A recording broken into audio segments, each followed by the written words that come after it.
криптопазарот, односно движењето на вредноста на биткоинот како најпопуларна криптовалута по одлуката на американските финансиски власти да дозволат влез и на Wall Street на биткоинот. Гости на оваа тема е аналитичарот за криптовалути Дарко Симуновски. Господин Симуновски, добро утро, добро дојдовте во студиото на Телма. Добро утро, благодарам за поканата. Задоволство што ми е што сум тука во Телма.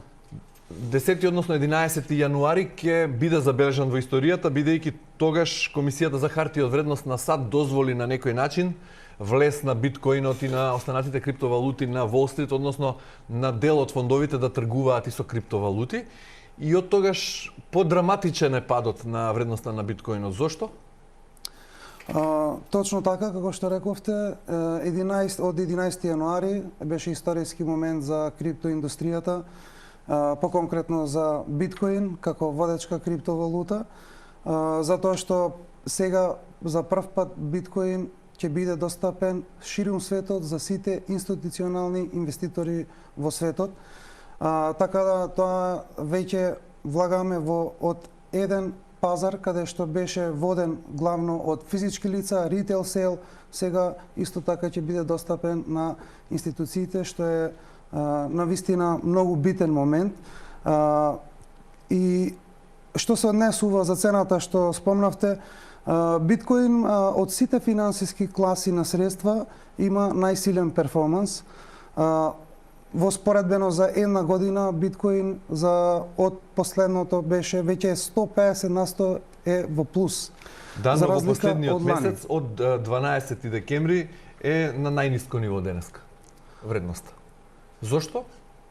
За овој месец зборуваме. Да, така, од 12 декември до сега најниско ниво денес бележи вредноста на биткоин. Така, како што реков, за секое финансиско средство, за да видиме која е вредноста негова, ние ги гледаме перформансите во еден подолг период. Така да не би било фер да се суди само на едно мала консолидација. Моментално имаме консолидација затоа што цената што веќе се крена преходно, имавме некаде стигнавме до $48,000 по еден биткоин. Таа цена што замине нагоре, тоа беше истите тие институционални инвеститори што купуваа биткоин за подготовка на ETF биткоин, односно фондовите на биткоин, за да може да ги купат и да ги имаат на располагање за инвеститорите. Да, но зошто таа одлука од 11 јануари, 11 дена подоцна, наместо ветер в грб да му даде на раст, на поголема побарувачка на биткоин и останати криптовалути, се случува обратен процес. Како се објаснува тоа? Да, тоа е техничка работа затоа што Grayscale, што имаше најмногу биткоини купено, моментално на нивниот ETF фонд не функционираат најдобро затоа што имаат високи физ, земаат 1,5%. За разлика пример на ETF на BlackRock има 0,25%. Се уште е нејасно, јас тоа што гледав последното интервју на нивниот менаџер на Grayscale, тие стојат уште на нивните 1,5%, што е мислам дека е дефинитивно многу големи физ за еден ETF фонд. И сега моментално Grayscale во овој период веќе продава биткоини и така да тоа придонесува за цената малку да оди долу, има притисок, али сепак тоа е еден вид на консолидација на пазарот пред да оди нагоре. И ова сакав да го спомнам. Биткоин ETF, фондовите на биткоин, од која излегува, веќе го срушија рекордот на среброто. Среброто во ETF има околу $11,5 милиарди капитал.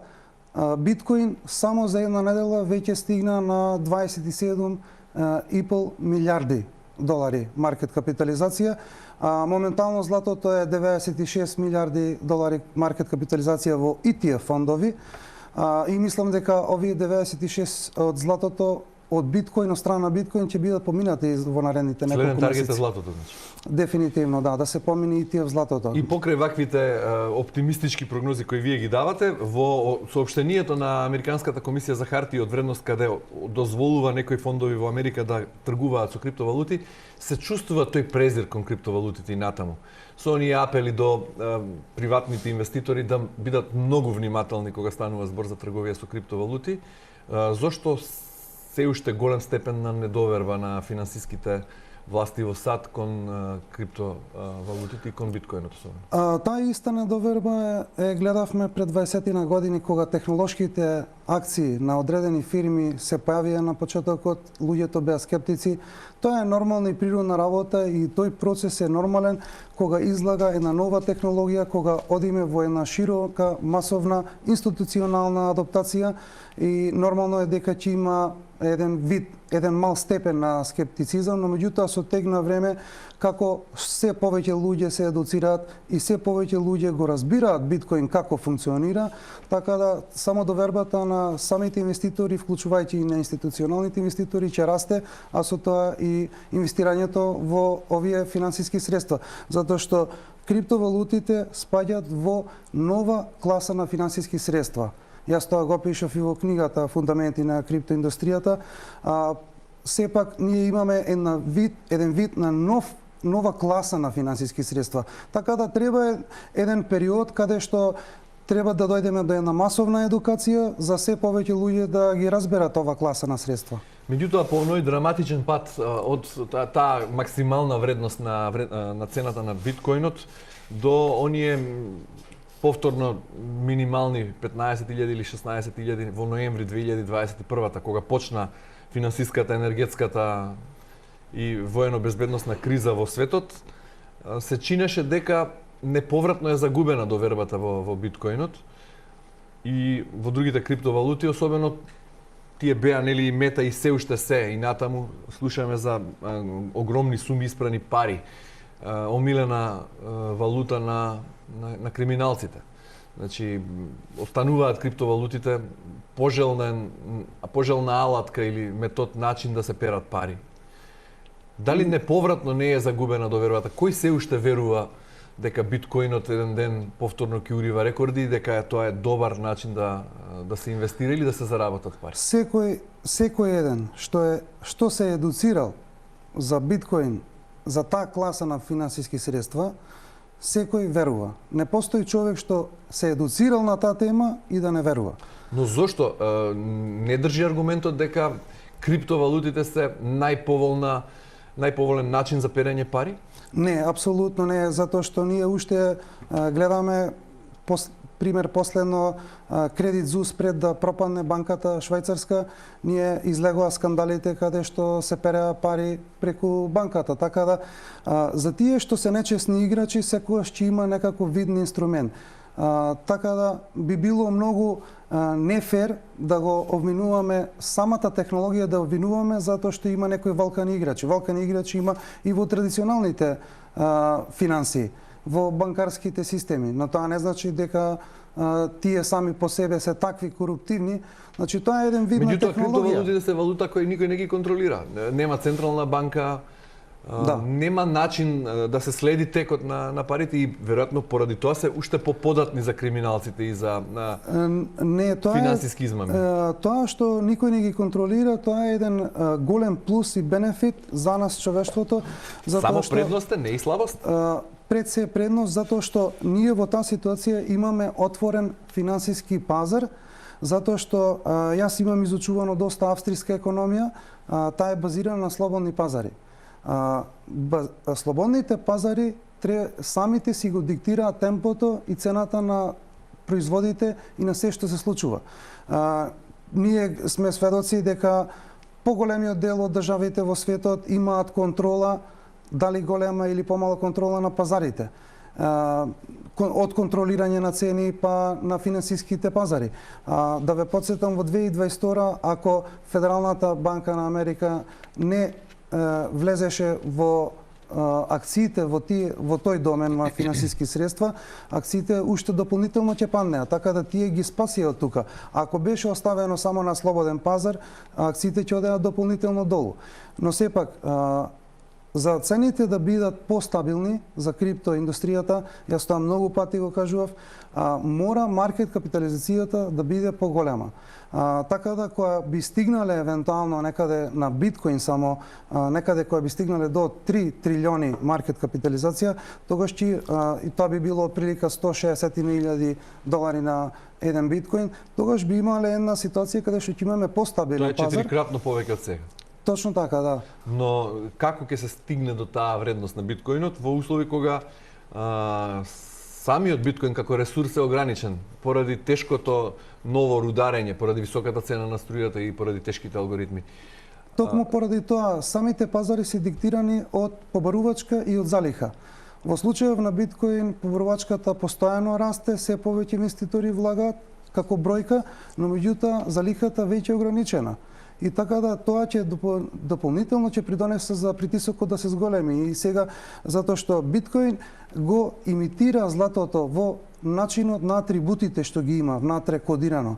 И тие не може никој да ги промени и тоа дава дополнителна сигурност за било кој понатака да влезе во Меѓутоа, финансиска златото реално средства. постои. Можеме да го допреме, да го видиме, да го стопиме, да го претвориме во пари. Биткоинот не можеме ниту да го видиме, ниту да го... Ние живееме во свет на дигитализација. Ние имаме многу работи што се во дигитална форма, што не можеме да ги видиме, но меѓутоа знаеме да ги цениме. Како пример софтвер на Microsoft. Microsoft е една од најсилните компании, а произведува софтвер. Реално нема физички продукт. Се базира на нивниот софтвер. Така да, ова најјасно за да го разберат тие што немаат изучувано, тоа е биткоин е пари на интернетот. Така да, тие информации што ги имаме сега на социјални мрежи што се разменуваат, ние идеме во една ситуација како што одиме во оваа дигитализација, фактички ствараме една нова реалност и парадигмата се менува тука во финансиската слика и фактички ние добиваме пари од интернетот. Така да, дефинитивно се менува наративот со тек на време, како што реков. Едукацијата е клуч во ова. И јас затоа тука се трудам да придонесам и тука во Македонија. Јас пак имам обратен спротивен впечаток дека токму тие луѓе кои не се финансиски едуцирани полесно се излажале, па купиле криптовалути, па се изгореле и сега се особено внимателни. Има и такви, но меѓутоа тие луѓе не купуваат биткоин, тие лесно можат да бидат измамени од секакви измамници. Денешно време преку интернет има многу интернет измами на секаков начин, вклучувајќи и во крипто, но меѓутоа како што кажав, како што и вие спомнавте, тие неедуцирани луѓе влагаат во такви несигурни води и обично ги губат парите. Но Каде во Македонија може на сигурен, лесен и безбеден пред се начин да се купат криптовалути? Кога не е официјално и покрај тоа што законите беа подготвени, се уште таа сфера не е регулирана. Така, не е регулирана затоа што јас веќе 2 години, 3 години скоро јавно ги повикувам да им нудам мојата експертиза, да им помогнам за да донесиме регулација каде што сите би биле во бенефит. Се уште не се работи во тој поглед за жал, така да ако се направат одредени регулативи, сите ќе бидеме во добивка, пред се и државата ќе има дополнително. Тоа значи дека во овој момент не може да се безбедно да се инвестира во крипто? Во овој момент ние сме како сива економија во криптоиндустријата, за жал во Македонија. Не е безбедно, само кај нас секогаш ние касниме со секакви регулативи. И најверојатно наредни регулативи што би ги донесле, најверојатно ќе бидат некои копи-пейст верзии на европските регулативи што веќе ги имаме и требаат во јуни ова година да стапат во сила. И тие се многу јасно регулирани дека самото крипто, биткоинот, се посебна финансиска класа на средства, така да можат и фирми и компании да ги тргуваат и да прават размена меѓу себе. Баш као од ова што сега се случи од Комисијата за хартија од вредност од Америка, што веќе овозможи за секој, дури од кај нас, секоја институција, банка, инвестициони фондови, сите институционални инвеститори, вклучувајќи и пензиски фондови, ние веќе имаме ситуации и пензиски фондови каде што веќе инвестираат. Али како што кажав, кај нас за жал ние одиме во последниот бран на регулации и најверојатно така ќе се случи. Дали вредноста на криптовалутите е обратно пропорционална од цената на енергенсите? Дали како ќе расте или ќе паѓа цената на струјата на светските берзи, ќе се во обратна насока ќе се движат цените на криптовалутите? Или не се толку условно поврзани? Не се поврзани затоа што скоро сите криптовалути, 99% и можеби и повеќе од криптовалутите не користат електрична енергија како што е во случајот со биткоин. Нема мајнирање, нема таков процес. Таму технички тоа се вика proof of stake или доказ за удел. Значи тоа значи кој колку што има удел станува валидатор во мрежата. За разлика кај биткоин тука веќе имаме каде што треба моќ на компјутери да се за пресметка и да се мајнира, односно популарно да се рудари. А моментално 60% од целата енергија што се користи во рударење на биткоин веќе доаѓа од обновливи извори. Така да, дефинитивно тоа нема никаква поврзаност. Што се однесува до струјата, цената, јас мислам дека дополнително ќе се качува. Веќе видовме ние големи покачувања, затоа што енергетски Европа е сиромашна. Така да, сето тоа е поврзано и уште еднаш, зошто не можеме да видиме позитивна експлозија на финансиските пазари, вклучувајќи и на крипто, е затоа што имаме ние многу неповолна макроекономска слика. Меѓутоа берзите во САД растат. Wall Street доживува невидени индекси во услови на финансиска и економска криза, а криптовалутите паѓаат. Акциите исто така, да ве потсетам, се крева пред да паднат во 2008. Секогаш тоа било таква ситуација. Ако гледаме макроекономските индикатори, секогаш кога имало покачување на каматни стапки, тоа е дефинитивно погубно за фирмите, за поголемите фирми. И тоа ќе се одрази на берзата.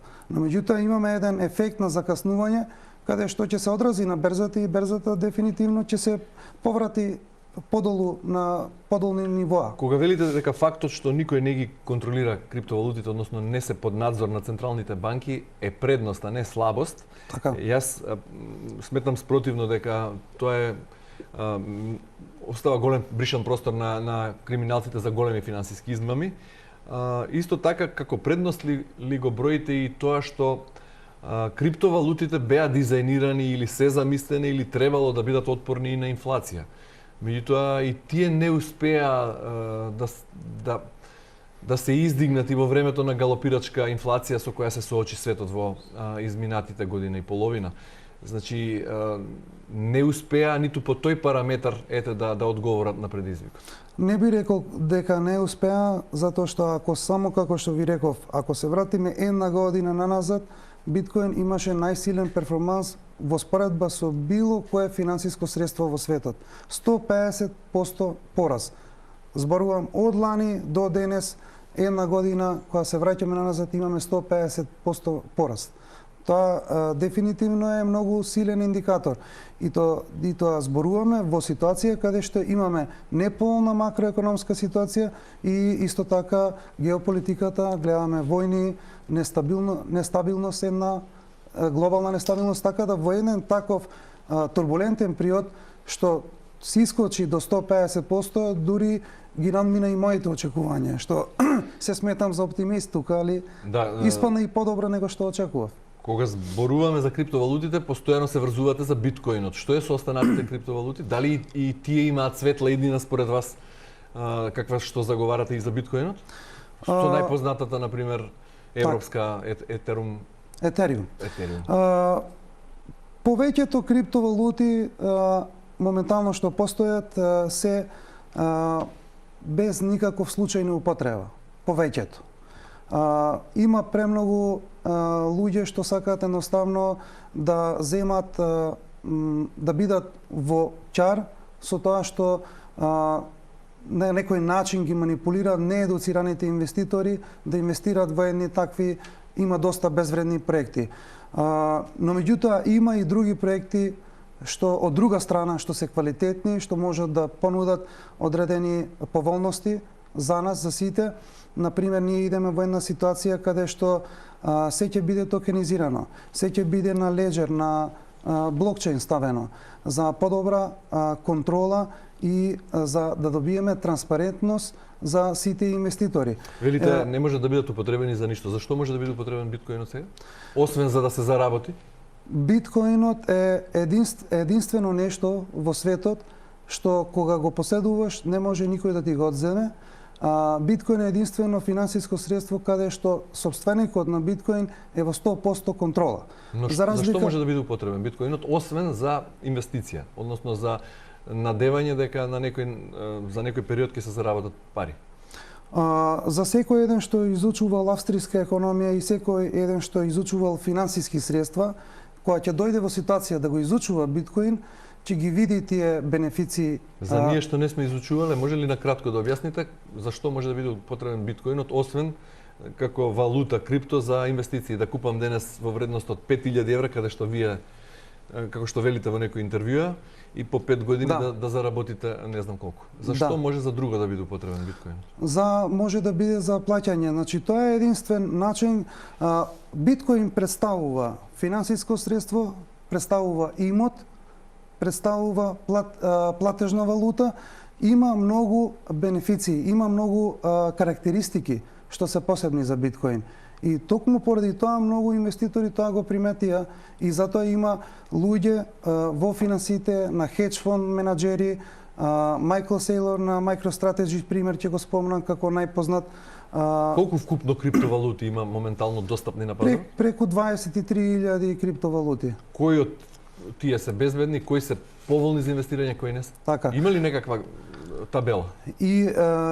Има, но меѓутоа, како што кажав, мора да се изучува. Затоа јас во книгата моја ги опишав прво кои се класификации на криптовалути. Имаме криптовалути што служат за плаќање, криптовалути што има своја инфраструктура со паметни договори, каде што имаме еден цел екосистем и различни начини на употреба и исто така криптовалути што презентираат одредени апликации изградени од озгора на блокчейн. Така да имаме 3 главни класификации во криптовалутите.